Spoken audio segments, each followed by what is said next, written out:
much credibility have the expert class lost here, particularly the economists? We saw yesterday figures released showing tariff revenue for July breaking a monthly record. Already we've had 150 billion collected in tariffs. The money's coming in. So far, we're not seeing inflation going crazy. We're seeing decent growth. How could the expert class get it so spectacularly wrong? Well, they always do, Rita, when they're talking about Donald Trump, isn't that right? I mean, we've seen prediction after prediction fail. But to be fair, you can get any opinion you want from some economist, right? Economists disagree Yeah. about just about everything. So the question is, which economists do certain newspapers and certain television outlets want to quote? But the ones that have been predicting doom certainly are looking very bad.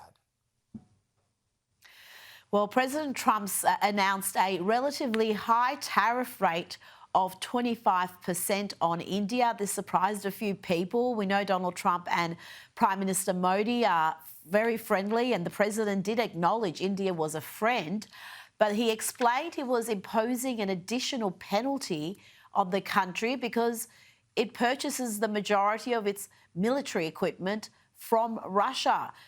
John, that's a very principled position to be taking again there from the president, and it's a notice to other countries looking to do deals with the US. It's not just the deal with the US, it's your other trade relationships that are going to determine what rate you end up with.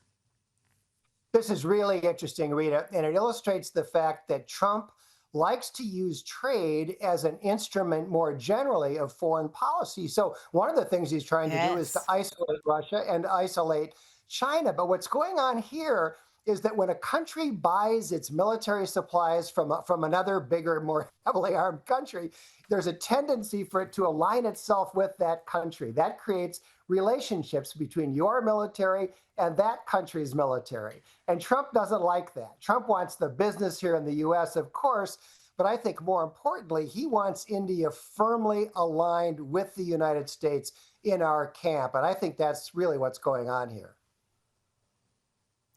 Now, the last week has been enormous in foreign policy and in trade deals. We saw the massive deal with Japan, then the EU deal, which again shocked so many people. It seemed to just be win after win for the US. Is this Trump's best week of his second term?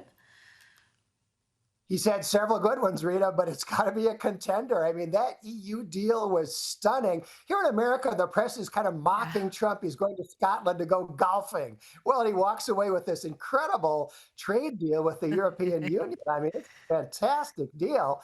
And yeah, he's having a very good week. There's no doubt about it. Now, this economic news isn't going to please Donald Trump, the White House. Earlier today, the Federal Reserve decided to keep its benchmark interest rate unchanged. John, Jerome Powell is proving to be a thorn on the side of this administration. How do you see that relationship going forward? Well, it's interesting, Rita, because two members of the Open Market Committee dissented and voted against the chairman here. That's the first time that has happened since Wow. 1993. So what Powell is doing is definitely controversial. You know, he says he's concerned about inflation, especially he's worried that the tariffs might create inflation. You know, that's just wrong. Tariffs cannot cause inflation. They don't increase the money supply. You'll see selective increases in the prices of certain products. That'll depress the demand for those products to some extent, and some consumers will choose to buy other products instead. That is not inflation. And so it's hard to avoid the feeling that Powell is really trying to be a thorn in Trump's side, but I don't think it's going to last. I think before the end of the year, we're going to see the Fed cutting interest rates.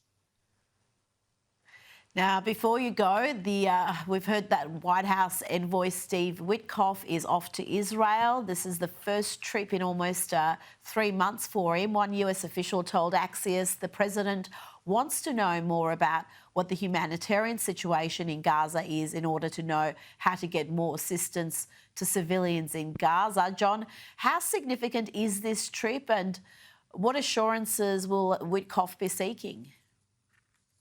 Well, first of all, Donald Trump is a staunch ally of Israel, and that has not changed.